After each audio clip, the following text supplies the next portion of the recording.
Hola y bienvenidos a Flashback. Hoy hablaré de La Dolce Vita, el clásico dirigido por Federico Fellini en 1960 y protagonizado por Marcello Mastroianni. Esta película nos muestra la vida de las celebridades y la gente rica y famosa de Roma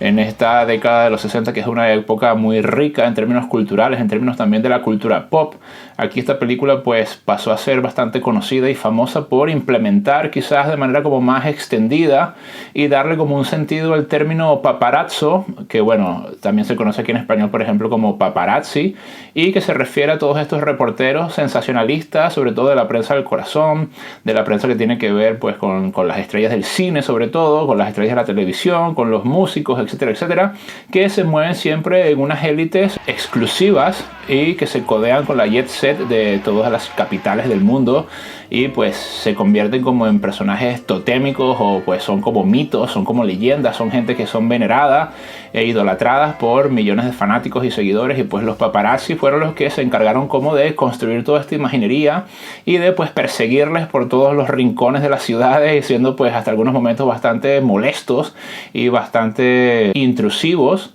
pero que bueno, prácticamente consolidaron las bases para lo que se conoce ahora mismo como la prensa del corazón también aquí en España y en otros países donde eso mueve mucho dinero, es muy importante, y prácticamente también establecieron una relación simbiótica porque bueno, las estrellas también dependen un poco de todo ese tipo de cobertura y exposición mediática. Bueno, y ahora en este punto de la historia, ya en el siglo XXI y sobre todo a partir de las redes sociales, ya todo ha cambiado muchísimo, pero recordemos que esta película pues tiene ya 65 años de historia y aquí Fellini estaba poniendo el foco justamente en esta nueva profesión que se dedicaba, como Marcello Mastroianni aquí en la película lo hace, a perseguir a las estrellas y a conocer sus vidas, a enterarse pues también de los chismes y después darle publicidad a los medios de comunicación, sobre todo en la prensa, y pues también a fotografiarles en diferentes eventos sociales, en diferentes sitios, también encontrar pues cuando se escondían o pues estaban haciendo cosas que no querían que la gente se enterara, cuando le eran infieles también a sus parejas y pues todas las cosas que eran un poco lo que se llama aquí también el tomate, ¿no? Las cuestiones sustanciosas, ¿no? Los chismes, las cuestiones que le interesan a la gente,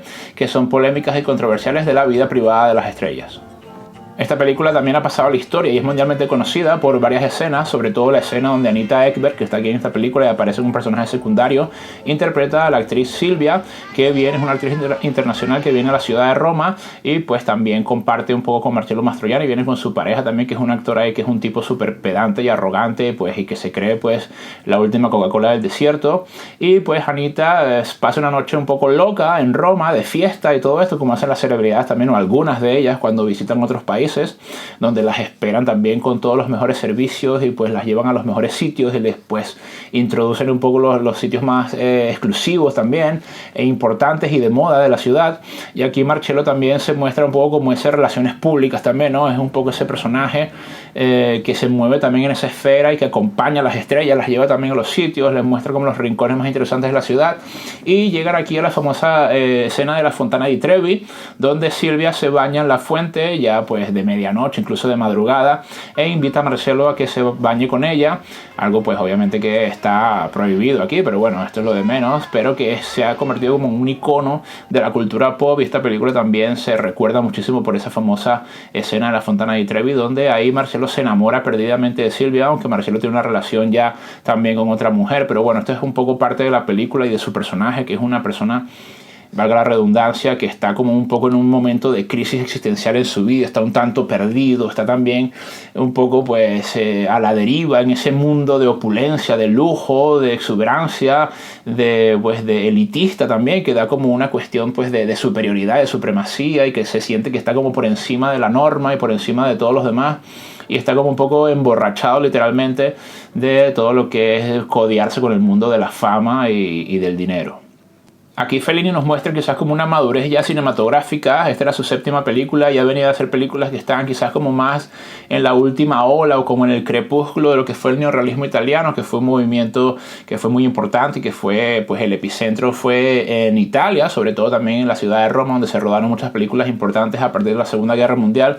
en las calles, y pues debido a que la Cinecittà, que eran los estudios famosos de Italia, estaban completamente derruidos por los bombardeos de la Segunda Guerra Mundial. Aquí películas como Ladrones de bicicleta, Vittorio De Sica destacan en la historia como pues hitos interesantísimos también en esto de los movimientos que se generaron a partir de la segunda mitad del siglo XX y que le dieron muchísima forma al cine en términos teóricos, en términos estilísticos, estéticos, y que marcaron muchísimo lo que sería pues el cine a continuación, y fueron como una ruptura también con lo que era ya el modelo del sistema de Hollywood y todo lo que era un poco como el sistema canónico del cine clásico. Y pues películas también de Rossellini como Roma Città Aperta, o también Paisà, que es una de las películas favoritas de Martin Scorsese, pues rompieron muchísimo y significaron pues como un punto y aparte en la historia del cine, y se mantienen ahora pues como grandes estandartes del neorrealismo italiano. Y también directores como Luchino Visconti con su Terra Trema y otras películas también que, bueno, en ese momento la historia, sobre todo esos finales de los 40, comienzos de los 50, fue muy rica y muy prolífica en la producción de películas de este tipo, que se dedicaban más a ponerle la mirada a los personajes, pues quizás como los olvidados, los marginados, las personas que estaban sufriendo las consecuencias de la Segunda Guerra. No se centraban pues en grandes historias o en grandes personajes heroicos, sino que más bien se centraban en la vida cotidiana y la dureza y las vicisitudes de la vida de las personas pobres en los pueblos. Y aquí Fellini también se sumó un poco a esa línea, a ese movimiento. Fellini también había trabajado pues en algunas producciones también del neorrealismo como ayudante de dirección, había comenzado un poco con sus pequeñas incursiones en el cine, y aquí pues empezó a rodar películas, sobre todo a comienzos de la década de los 50, películas muy interesantes como Il Bidone o películas como I Vitelloni. Aquí te voy a dejar también un link para que veas mi análisis sobre esta película. Películas también como La Estrada con Giulietta Massina, que era pues se convirtió en su pareja también, sentimental. Y pues aquí llega la Dolce Vita, pero quizás aquí ya hay como un punto de giro, como una evolución, como un progreso, donde ya se desmarca un tanto de lo que era el neorrealismo italiano y consigue quizás como una voz más propia, una personalidad, una individualidad, y creo que también el estilo es como mucho más elegante, mucho más refinado, y se centra quizás en otras preguntas y en otras inquietudes que pues le hacen abandonar un poco sus primeras obras, o ese estilo que había marcado sus primeras obras, y le conduce hacia otra etapa de su cine que, bueno, posteriormente tendría también una cima importantísima, que fue 8 y medio, que fue pues su octava película, y el y medio es porque también había dirigido un corto para esta recopilación de cortos por directores italianos importantes, Boccaccio 70. Y bueno, aquí quizás la película yo creo que destaca mucho por la fotografía, por lo estilizado también. Aquí Fellini muestra que tiene un gran ojo como director, y en la puesta en escena también sigue dejándonos un poco esas señas de identidad de todo lo que es ese movimiento, ¿no? Esa cuestión circense que también le acompaña durante toda su filmografía, que hace que todo esté como en mucho movimiento, en mucho dinamismo, y haya muchas acciones y muchas cuestiones sucediendo, muchos elementos en el cuadro, en la puesta en escena también, el blocking, ¿no? Lo que se llama pues cómo mueve la cámara, cómo mueve a los personajes, es muy rico. Y aquí pues el estilo de Fellini creo que da un salto y ya nos comienza a dejar un poco lo que sería pues esos tratos o esos rasgos que le harían pues un cineasta inmortal. El personaje de Marcello, aquí el personaje principal de la Dolce Vita, pues es un personaje que quizás está pasando como por un momento en el que se siente vacío, en el que siente que ya toda esta vida no le llena, siente que está un poco también aburrido, se le ve como un personaje un tanto perdido y a la deriva, que intenta como calmar esa ansiedad y esa angustia a través del ruido de la noche, el ruido de la fiesta, que esto también lo maneja muy bien Fellini. Yo creo que Fellini también invierte aquí mucho de sus cuestiones autobiográficas y de sus experiencias también un poco en el mundillo del show business, ¿no? El mundo de la industria cultural, y el personaje de Marcello también funciona quizás como un alter ego de lo que era el director Fellini, que luego le acompañaría en otras películas sin ir muy lejos en su siguiente película, 8 y medio, como mencionaba antes. Y funciona muy bien porque es un personaje que transmite mucho como esa profundidad, pero sin ser demasiado forzado, sin ser como muy prepotente, muy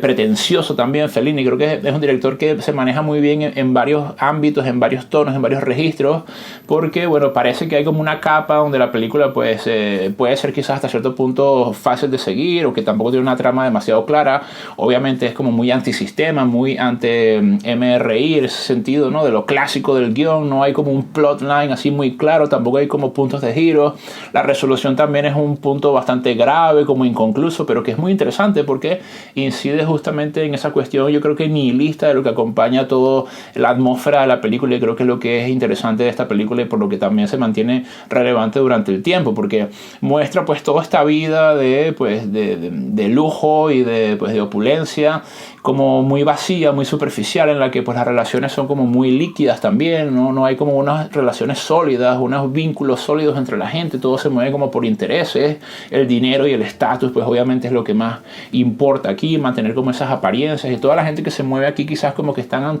hasta cierto punto como aburridas también de la vida, puesto que lo tienen todo y no saben cómo llenar un poco ese tiempo. Aquí esa cuestión del tiempo se muestra muy claro como una pesadumbre con respecto a cómo pasarse la vida, cómo agotar ese tiempo, y Marcelo se ve que está constantemente pues hasta altas horas de la noche, prácticamente no duerme, no vuelve a su casa con su mujer, está como tratando de quemar el tiempo, pasar las horas sin tampoco pensar demasiado y siempre llenándolas un poco de ruido y de distracciones. Quizás también eso es algo interesante, cómo la gente en este ámbito, en este mundo, está completamente distrayéndose constantemente para no enfrentarse quizás a ese vacío existencial de su vida y esa falta de sentido, en la que pues ya cuando se enfrentan a ello se dan cuenta de que también hay una fragilidad también en la vida, una finitud, una cuestión que les acerca pues y les iguala con todos los mortales, y que pues esos estatus, eso totémico que tienen, eso legendario o mitómano que tienen, tampoco es algo tan real, sino que es un constructo bastante abstracto y que al fin del día tampoco les da esa felicidad. Yo creo que muchos de los personajes aquí se muestran profundamente infelices e insatisfechos, y hay un par de escenas también que quiero rescatar aquí antes de que termine el vídeo, que es una escena con el padre de Marcello, que viene a visitarlo a Roma y pues se muestra como muy sorprendido y pues también hasta cierto punto como orgulloso de que su hijo forme parte de todo eso, y pues pasan una noche también un poco de fiesta, bebiendo, disfrutando con chicas, pero